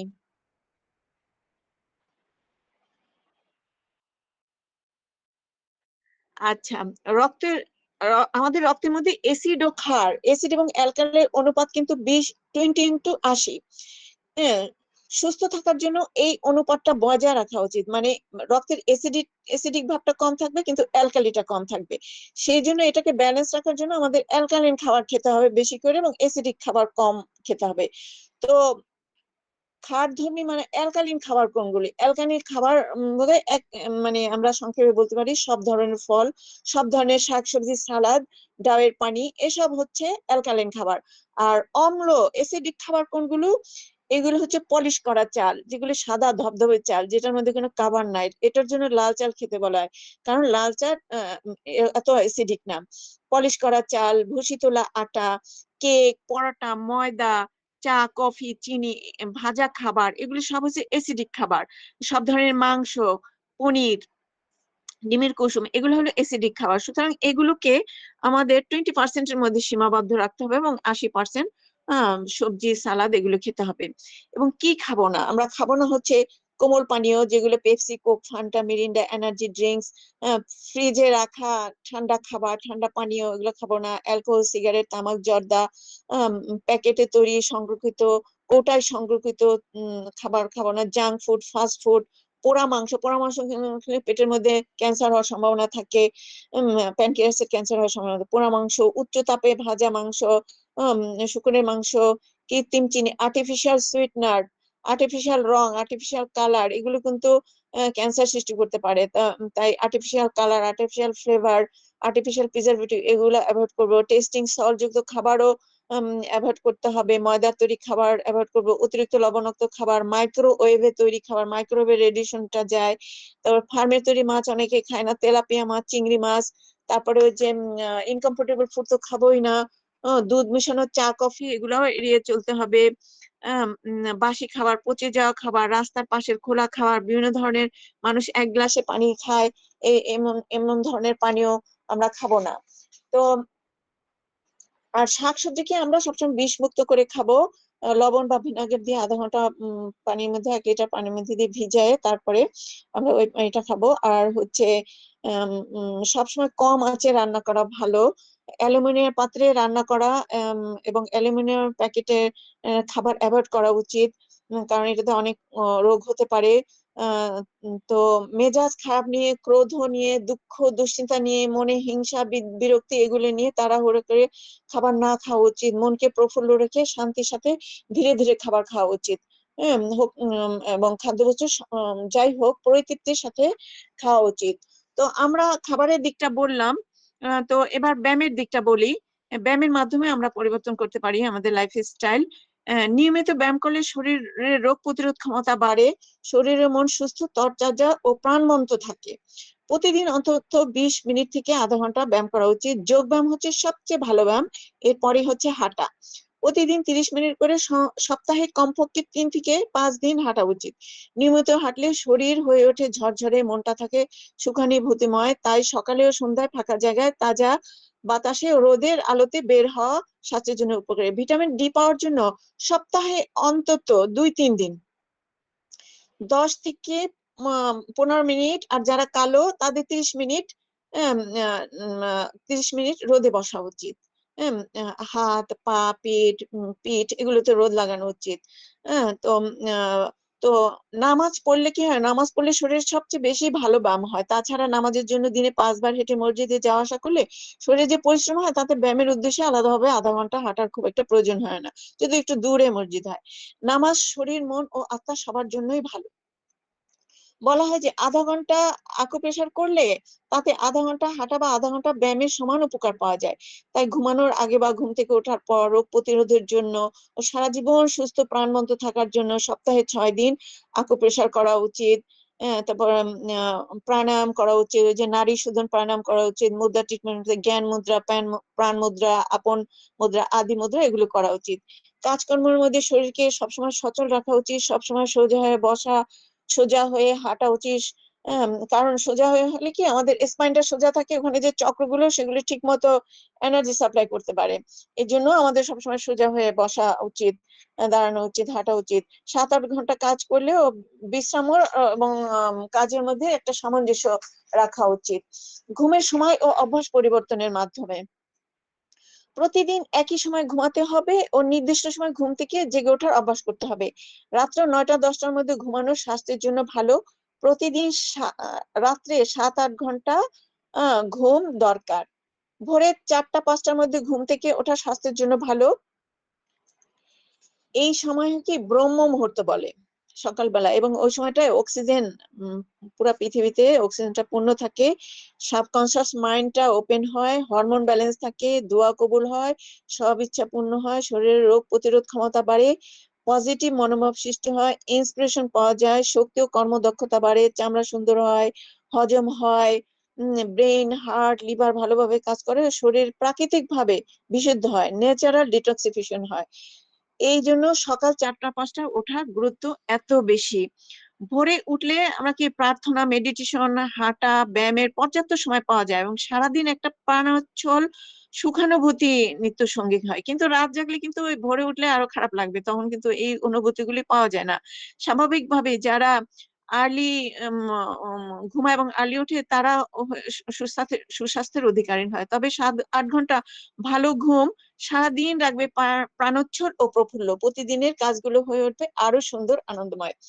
হাজার বছর আগে জ্যোতির্বিদ ও দার্শনিক খনা বলেছিলেন, সকাল সকালে শোয়, সকালে ওঠে, তার করি বৈদ্য না লুটে। মানে তার চিকিৎসার জন্য কোনো পয়সা খরচ হবে না, সকালে ঘুমালে আর সকালে উঠলে। তার কয়েক শত বছর পরে ফ্রাঙ্কলিন ওই একই উক্তি করেছিলেন, early to bed and early to rise makes a man healthy, wealthy and wise. মহানবী সাল্লাল্লাহু আলাইহি ওয়াসাল্লাম নিজ উম্মতদের জন্য সকালের সময়ের বরকতের দোয়া করে বলেছেন, হে আল্লাহ, তুমি আমার উম্মতের জন্য সকালের সময়ে বরকত দান করো। মহানবী সাল্লাল্লাহু আলাইহি ওয়াসাল্লাম ফজরের নামাজের পর সূর্য উদয়ের পূর্বে ঘুমাতে নিষেধ করেছেন। তো এখন হলো মানসিক প্রশান্তির চর্চা, এটা বাকি রইলো, এবং স্রষ্টার বিশ্বাস ও ধর্ম পালন করা। তো এটা একটু সংক্ষেপে বলি, স্রষ্টার বিশ্বাস ও ধর্ম পালন করা, তার উপর ভরসা করা, স্রষ্টার বিশ্বাস করা, তার উপর ভরসা করা, বিভিন্ন প্রয়োজনে তার কাছে দোয়া ও নিয়মিত ইবাদত করা ও ধর্মের বই পড়া। সম্প্রতিকালে পরিচালিত সমাজতাত্ত্বিক গবেষণায় দেখা গেছে, যারা ধর্ম অনুসরণ করে না তাদের চেয়ে ধর্ম অনুসরণ যারা করেন তারা সুখী এবং তারা বাঁচেনও বেশি দিন। উপরন্তু তাদের দৈহিক ও মানসিক রোগের পরিমাণ কম ও তারা তুলনামূলকভাবে দ্রুত সুস্থ হয়ে ওঠেন। কথা আছে না, ধার্মিকেরাই সুখী। ধর্মীয় আচার অনুষ্ঠান ও প্রভৃতি বিলীন হওয়ার সুখানুভূতি ও প্রশান্তি মস্তিষ্কের যে পিটুইটারি গ্ল্যান্ড, ওখান থেকে এন্ডোরফিন তৈরি করে। এন্ডোরফিন দেহের একটি ব্যথানাশক উপাদান, যা ব্যথা নিরাময়ের পাশাপাশি এক ধরনের আনন্দ অনুভূতির জন্ম দেয় এবং শরীরের ইমিউন সিস্টেম অর্থাৎ রোগ প্রতিরোধ ব্যবস্থাকে গড়ে তোলে অধিকতর কার্যকর। সুতরাং ধার্মিক হলে হতে পারে আমাদের অনেক লাভ আছে। আর মানসিক প্রশান্তির চর্চার মাধ্যমে আমরা লাইফস্টাইল চেঞ্জ করতে পারি, এটা খুবই ইম্পর্টেন্ট। একটা হলো পজিটিভ থাকা, ইতিবাচক থাকা, প্রাণ খুলে হাসা, মন থেকে সমস্ত কুপ্রবৃত্তি এবং অপবিত্র দূর করা, প্রতিদিন মেডিটেশন করা, মনোছবি করা, দোয়া করা, দান করা, পরিষ্কার পরিচ্ছন্ন থাকা, নিঃস্বার্থভাবে ভালোবাসা, দয়া করা, এগুলো হচ্ছে মানসিক প্রশান্তির চর্চা। তো এগুলো একটু অল্প কিছু একটু ডিটেলস বর্ণনা করতে চেয়েছিলাম, অল্প কিছু, কারণ তো সময় 6 মিনিট আছে।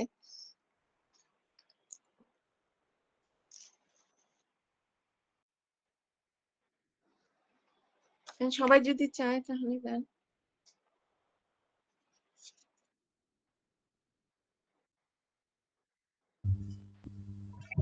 জেগে আছি, ইন্টারেস্টিং সব Yes, জিনিস sir. শুনছি।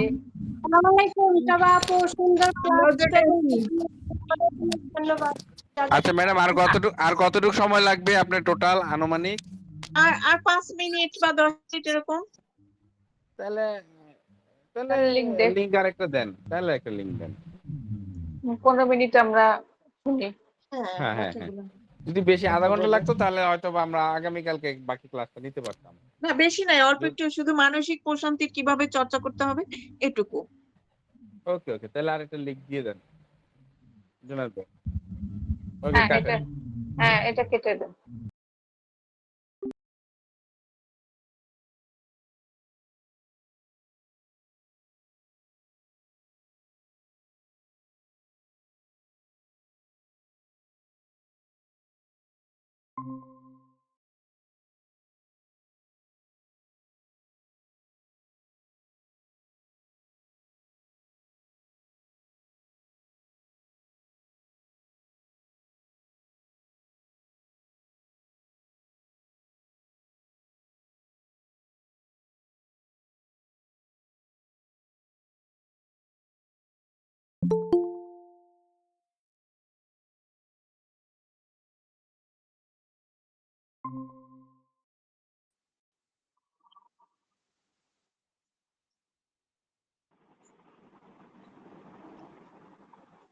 হ্যালো,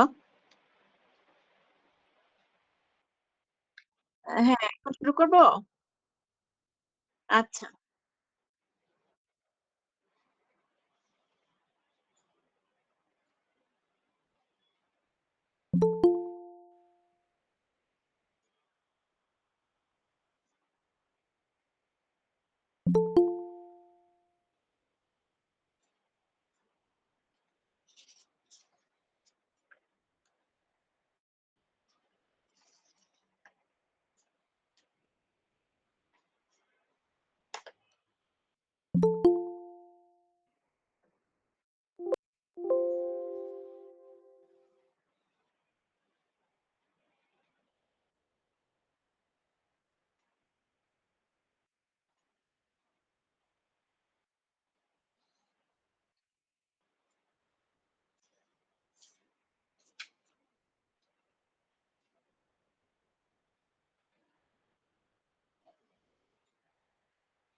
হ্যালো, ক্লাস কি চলছে?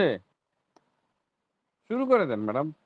আচ্ছা, মানসিক প্রশান্তির চর্চার মাধ্যমে আমরা লাইফস্টাইল চেঞ্জ করতে পারি। এক নাম হলো ইতিবাচক থাকা, অর্থাৎ পজিটিভ থাকা, পজিটিভ চিন্তা করা। যারা পজিটিভ চিন্তা করে তাদের স্বাস্থ্য, যারা নেগেটিভ চিন্তা করে তাদের চেয়ে ভালো। মন যখনই কোনো নেগেটিভ চিন্তা আসবে মনে, তখনই তাকে মন থেকে দূরে ফেলে দিয়ে বলতে হবে, আলহামদুলিল্লাহ আমি খুব ভালো আছি, সবকিছু ভালো চলছে। যদি দোয়া করা হয়, মানে প্রার্থনা, তারপরে গভীর শ্বাসের ব্যায়াম, ধ্যান, এগুলি কি করে ইতিবাচক চিন্তা ভাবনার সৃষ্টি করতে সাহায্য করে। আমাদের অবচেতন মন তো অত্যন্ত সরল ও শিশুর মতো নিষ্পাপ। তাকে যা বলা হয় তাই সে বিশ্বাস করে এবং গ্রহণ করে নেয় এবং তা কাজে পরিণত করার চেষ্টা করে। তাই জীবনের জন্য প্রয়োজনীয় ভালো ভালো অটো সাজেশন তৈরি করে অবচেতন মনকে সেটা শোনাতে হবে বারবার। আর একটা হচ্ছে গিয়ে প্রাণ খুলে হাসা। দিন শুরু করতে হবে হাসি দিয়ে এবং আলহামদুলিল্লাহ বলে। তো হাসি হাসি হলো শুকরিয়ার প্রকাশ। হাসলে মন ভাবে যে আপনি আনন্দে আছেন। তাই অকারণের হাসি এবং কারণের হাসিও সে কিন্তু একই মনে করে। হাসলে কি হয়, রোগ প্রতিরোধ ক্ষমতা বাড়ে। হাসিকে বিজ্ঞানীরা ন্যাচারাল অ্যান্টিবায়োটিক হিসাবে আখ্যা দিয়েছেন। একজন যখন হাসতে থাকে তখন তার শরীরে 500টা গুড কেমিক্যাল রিলিজ হয়। এবং সবচেয়ে মজার ব্যাপার হলো, একজন যখন হাসে তখন 5টা বড় বড় সমস্যা থেকে মুক্ত থাকতে পারে। কি কি সেই সমস্যাগুলো? তো এগুলি মনে রাখার জন্য আমরা ABCDE এইভাবে বলতে পারি। এ হচ্ছে অ্যাঙ্গার, হাসলে পরে কিন্তু ওই লোকের মানে রাগ কিন্তু দূর হয়ে যায়। বি হচ্ছে ব্লেমিং, অন্যকে দোষ দেওয়ার যে টেন্ডেন্সি, মেন্টালিটি, সেটাও কিন্তু কমে যায় হাসলে পরে। আর কমপ্লেনিং, সি দিয়ে কমপ্লেনিং, মানে কমপ্লেন করার টেন্ডেন্সিও দূর হয়ে যায় হাসলে। আর ডিস্ট্রাকশন, হ্যাঁ, ডিস্ট্রাকটিভ মনোভাবটাও কিন্তু কমে যায়। আর ইগো, কেউ যখন হাসতে পারে তখন তার ভিতরে যে অহংকার, সেটা কিন্তু কমে যায়। তো আরেকটা হচ্ছে গিয়ে মন থেকে সমস্ত কুপ্রবৃত্তি ও অপবিত্রতা দূর করে ফেলতে হবে। এই অপবিত্রতা এবং কুপ্রবৃত্তিগুলো কি? রাগ বা ক্রোধ, লোভ, অহংকার, অভিমান, ঘৃণা, হিংসা, সন্দেহ, কামচিন্তা, অসংযম, অসত্য, এগুলি মন থেকে দূর করে মনকে নির্মল, নিষ্পাপ ও পবিত্র রাখতে হবে। এগুলো হচ্ছে নেগেটিভ আবেগ। এগুলো আমাদের নিজেদের অজান্তেই শরীরকে দুরারোগ্য রোগ সৃষ্টি করতে পারে। তো তো নেগেটিভ মনে হচ্ছে নেগেটিভ এবং পজিটিভ চিন্তা এবং ইমোশন। নেগেটিভ যে চিন্তাগুলো সেগুলো কি কি আছে, সেগুলো এই যে দুঃখ দুঃখ ভাব, এটা নেগেটিভ চিন্তা, নেগেটিভ ইমোশন। তারপরে রেগে যাওয়া, হিংসা করা, ভয় পাওয়া, ফ্রাস্ট্রেশন, পরাজয়ের ভয়, হতাশা, কাউকে ঘৃণা করা, ডিপ্রেশন, বিষণ্ণতা, তো একাকিত্ব, নিজেকে ক্রিটিসাইজ করা, হোপলেস, নৈরাশ্য, এই সব হচ্ছে নেগেটিভ ইমোশন। পজিটিভ ইমোশনকে কৃতজ্ঞতা প্রকাশ, আনন্দ, তারপরে সহমর্মিতা, তারপরে হচ্ছে গিয়ে সত্য কথা বলা, আশা করা, হ্যাপি থাকা, এইসব জিনিস হলো পজিটিভ ইমোশন। আর পজিটিভ থট হচ্ছে আমি পারবো, আমি সুস্থ হব, আমি পারবো। আর নেগেটিভ ইমোশন হচ্ছে আমি পারবো না, আমাকে দিয়ে সম্ভব না। তো নেগেটিভ গুলো থেকে সবসময় দূরে থাকতে হবে এবং পজিটিভ গুলো সব একসেপ্ট করতে হবে। তো এই ট্র্যাডিশনাল চাইনিজ মেডিসিনে দেখেছে যে এই এক একটা ইমোশনের সাথে এক একটা অর্গানের সম্পর্ক আছে এবং অর্গানের অসুস্থতার সম্পর্ক আছে। যেমন যারা কথায় কথায় রেগে যায়, অতিরিক্ত রেগে যায়, ক্রোধ যাদের বেশি, তাদের লিভার ক্ষতিগ্রস্ত হয়। এই জন্য বলে না যে বিলিয়াস টেম্পারমেন্ট, বিলিয়াস টেম্পারমেন্টের মানুষগুলা কিন্তু খুব সহজেই রেগে যায়, তখন লিভারের উপর তাদের ওষুধ দিতে হয়। তো অতিরিক্ত রেগে গেলে লিভার কিন্তু ক্ষতিগ্রস্ত হয়, আবার লিভার ক্ষতিগ্রস্ত হলেও কিন্তু আবার অতিরিক্ত রাগের সৃষ্টি হয়, সে রাগটাকে কন্ট্রোল করতে পারে না। সেই জন্য আমরা নিজেদেরকে অটো সাজেশন দিয়ে বিভিন্ন পদ্ধতি করে আমরা আমাদের রাগটাকে কন্ট্রোলে রাখবো। হ্যাঁ, এটা আমাদের জন্য ভালো, কিন্তু সাপ্রেস করে দিব না। আমরা উপর দিয়ে দেখাবো যে আমরা রাগী নাই, কিন্তু ভিতরে ভিতরে নিজের ক্ষতি করব না, এটা করলে সাপ্রেস করব না। আমরা নিজে যার প্রতি রাগ হবে তাকেও ক্ষমা করে দিব, নিজেকেও ক্ষমা করে দিব, নিজেকে বুঝাবো, নিজেকে অটো সাজেশন দিব। আরো অনেক পদ্ধতি আছে রাগ কমানোর। আমার লেখা ওই নিজেকে জানার উপায় বইটা তো এই নেগেটিভ ইমোশন গুলাকে দূর করার পদ্ধতিগুলো লেখা আছে। তো নিজেকে অটো সাজেশন দেওয়া, যাই হোক, এইভাবে আর কি রাগ করলে লিভার ক্ষতিগ্রস্ত হয়, এবং আমরা যদি অতিরিক্ত ভয় পাই তাহলে আমাদের কিডনি এবং হার্ট ক্ষতিগ্রস্ত হয়। অতিরিক্ত দুঃখ এবং বিষণ্ণতা ফুসফুসকে ধ্বংস করে। অতিরিক্ত চিন্তা, উদ্বেগ, এগুলা স্প্লিনকে ক্ষতি করে। অতিরিক্ত আনন্দ, উল্লাস, অনেকে দেখা যায় না টিভি দেখতে গিয়ে, খেলা দেখতে গিয়ে হার্ট অ্যাটাক হয়ে গেছে। অতিরিক্ত আনন্দ উল্লাস, একটা ব্যালেন্স থাকে, মিডিয়াম সবকিছু, তার হার্ট ক্ষতিগ্রস্ত হয় অতিরিক্ত আনন্দ উল্লাস। অতিরিক্ত দুশ্চিন্তা হচ্ছে এবং সাহায্য না পাওয়ার অনুভূতি অ্যাড্রিনাল গ্ল্যান্ডকে ক্ষতিগ্রস্ত করে। নিরাপত্তাহীনতা, উদ্বেগ, এগুলা ইউরিনারি ব্লাডারকে ক্ষতি করে। ভালোবাসাহীনতার অনুভূতি হার্টকে ক্ষতিগ্রস্ত করে। ঘৃণা করলে পিত্তথলি ক্ষতিগ্রস্ত হয়। হিংসা করলে পিত্তে পাথর হতে পারে, লিভারের সমস্যা হতে পারে। পরাজয়ের ভয় থাকলে স্মল ইন্টেস্টাইন ক্ষতিগ্রস্ত হবে। লোভ, আসক্তি, অধিকার করা মনোভাব, দখল করার মনোভাব, এগুলা থাকলে হলো স্প্লিন ক্ষতিগ্রস্ত হতে পারে। তো পূর্ণতার অভাব থাকলে পাকস্থলী ক্ষতিগ্রস্ত হতে পারে। নৈরাশ্যের অভাব থাকলে দুর্বল হয়ে যায় মানুষ। অহংকার, অভিমান, এগুলা শরীরের বায়ু, পিত্ত, কফ, এগুলিকে ইমব্যালেন্স করে ফেলে। অসংযমী হলে মানে যারা অসংযমী, তার মস্তিষ্কের জ্ঞানকোষের ক্ষতি হয়, জিহ্বার ক্যান্সার হওয়ার সম্ভাবনা থাকে। খাওয়া দাওয়া সংযম যাই হোক, মানে এই যে সব নেগেটিভ ইমোশন, এগুলা থেকে দূর থাকতে পারলে সুস্থ থাকা যায় আর কি। প্রতিদিন ধ্যান বা মেডিটেশন করা, প্রতিদিন কমপক্ষে 15 থেকে 20 মিনিট মেডিটেশন করলে আশ্চর্যজনক ফল পাওয়া যায়।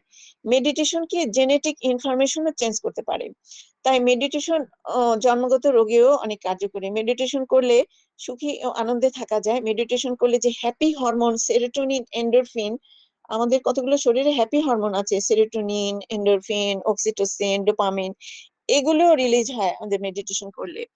আরেকটা হলো মনোছবি করা। আমি যে নিজেকে যেরকম সুস্থ দেখতে চাই, সুস্থ থাকতে চাই, এবং সে একটা মনের মধ্যে একটা ছবি আঁকা যে আমি এরকম সুস্থ থাকতে চাই, সে ছবি যদি কল্পনা করে তখন মন বুঝে নেয় যে হ্যাঁ আমি ওরকম হয়ে গেছি। হ্যাঁ, ওরকম চিন্তা করলে দেখা যাচ্ছে সুস্থতার দিকে চলে যায়। এই জন্য মনোছবি একটা খুবই ইম্পর্টেন্ট একটা ব্যাপার, মনোছবি করা।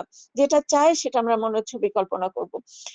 দোয়া করা, নিজের ও অন্যের রোগ নিরাময়ের জন্য, সুস্থতার জন্য নিয়মিত দোয়া করা। শুধুমাত্র দোয়াতে রোগ নিরাময় এমন অনেক উদাহরণ পৃথিবীর ইতিহাসে আছে। শুধু দোয়া করলে রোগ নিরাময় হয়। মহানবী সাল্লাল্লাহু আলাইহি সাল্লাম বলেছেন যে দোয়ার মাধ্যমে তোমরা বিভিন্ন প্রকার বিপদ আপদ থেকে মুক্তি লাভ করো। শুধু রোগই না, বিপদ আপদ থেকেও মুক্তি লাভ করা যায়। উনি আরো বলেছেন যে দোয়া ওই বিপদও দূর করে যা অবতীর্ণ হয়েছে, এবং ওই বিপদকেও বাধা প্রদান করে যা এখনো অবতীর্ণ হয়নি। মানে প্রিভেন্টিভ, কোনো বিপদ আপদ থেকে দূরে থাকার জন্য দোয়া করা উচিত। এটা বিপদ আপদের প্রিভেন্টিভ, এবং কিউরেটিভ হচ্ছে রোগের কিউরেটিভ। সুতরাং দোয়া করা উচিত সবসময়। তাই সবসময় সবকিছুর জন্য প্রেয়ার করা উচিত বা দোয়া করা উচিত। হ্যাঁ, আচ্ছা, যাই হোক, এবার হচ্ছে দান করা। দান কঠিন বিপদ আপদ রোগ ব্যাধি দূর করে। মহানবী সাল্লাল্লাহু আলাইহি ওয়াসাল্লাম বলেছেন, সদগার মাধ্যমে তোমরা তোমাদের অসুস্থদের চিকিৎসা করো। কেউ যদি অসুস্থ হয়, তার এই কষ্টের জন্য কোনো গরিব দুঃখীদের আমরা যদি দান করি এবং দোয়া করি, তাহলে কিন্তু সে সুস্থতার দিকে যায়। কারণ এটা তো হাদিসের কথা, সদগার মাধ্যমে মানে দান করার মাধ্যমে তোমরা তোমাদের অসুস্থদের চিকিৎসা করো। অসুস্থদের চিকিৎসার পাশাপাশি আমরা যদি দান সদকা করি, তাহলে রোগীটা আরো তাড়াতাড়ি সুস্থ হবে। পরিষ্কার পরিচ্ছন্ন থাকে, এতে মন প্রফুল্ল থাকে। আমাদের মাঝে প্রভু আছেন, তাই আমাদের দেহকে প্রভুর আবাসস্থল মনে করে মন্দিরের মতো এর প্রতিটি কোষকে পরিষ্কার করা উচিত। কিন্তু যদি শরীরকে ডাস্টবিন মনে করে যদি আমরা আবর্জনা ফেলার পাত্র হিসাবে ব্যবহার করি, উল্টাপাল্টা জিনিস খাই, শরীরের ভিতরে টক্সিন নিষ্কাশন না করে যদি প্রতিনিয়ত শরীর টক্সিন দ্বারা পূর্ণ করি, এগুলি ভবিষ্যতে মারাত্মক রোগ রূপে আত্মপ্রকাশ করবে। হাদিসে বলা হয়েছে পরিচ্ছন্নতা ইমানের অংশ। অনেক অনেক জায়গায় বলা হয়েছে পরিচ্ছন্নতা হচ্ছে ইমানের অর্ধেক। মানে তুমি যে প্রভুকে বিশ্বাস করো, সেটার অর্ধেকটা হচ্ছে তুমি কতটা পরিষ্কার পরিচ্ছন্ন থাকো সেটা। সুতরাং পরিষ্কার পরিচ্ছন্ন থাকাটা কত ইম্পর্টেন্ট হেলথের জন্য। নিঃস্বার্থভাবে ভালোবাসুন। প্রভুর সৃষ্টির সকল জীব ও মানুষকে নিঃস্বার্থভাবে ভালোবাসা উচিত। ভালোবাসাকে বলা হয় শক্তিশালী নিরাময়কারী। তাই বলে ভালোবাসার নামে অবৈধ প্রেমকে পরিহার করা উচিত, কারণ অবৈধ প্রেম মারাত্মক রোগ জন্ম দেয়। তো দয়া করা, সমস্ত সৃষ্ট জীবের প্রতি দয়া করা উচিত, এবং প্রতিদিন অন্তত একজনের জন্য কিছু করার চেষ্টা করা উচিত, তা যত ছোটই হোক না কেন। এতে আমাদের শরীরে প্রয়োজনীয় হরমোন, ওই হ্যাপি হরমোন গুলা তৈরি হয়। কারোর প্রতি দয়া করলে, কারোর প্রতি কারোর জন্য চেষ্টা করলে, কারোকে হেল্প করলে হ্যাপি হরমোন তৈরি হয়। এটা আমরা জানি বা না জানি, মনের অজান্তেই তৈরি হবে, এবং এর জন্য অনেক রোগ থেকে রক্ষা পাওয়া যায়। অন্যের জন্য নিঃস্বার্থভাবে কিছু করলে মনে যে আনন্দের অনুভূতি সঞ্চার হয়, হ্যাঁ, তার ফলে শরীরে অক্সিটোসিন হরমোনের প্রবাহটা বেড়ে যায়। আর এই হরমোন শরীরের স্ট্রেস হরমোনের কার্যকারিতা কমিয়ে দেয়। অক্সিটোসিন কি করে? শরীরের স্ট্রেস হরমোনের কার্যকারিতা কমিয়ে দেয়, শরীরকে রাখে টেনশন ও অস্থিরতার প্রভাব মুক্ত। একটা হলো অপ্রয়োজনীয় কথা ও কাজ বর্জন করে প্রতিদিন সকালে বিকালে রুটিন করে সেই রুটিন হিসাবে চলা উচিত। সবসময় স্ট্রেস ও দুশ্চিন্তা থেকে দূরে থাকা উচিত। হ্যালো স্ট্রেসের ফলে, হ্যাঁ জি, জুনাইদ ভাইয়া,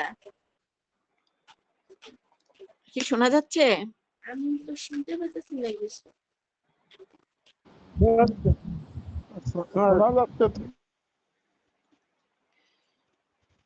হ্যাঁ, শোনা যাচ্ছে।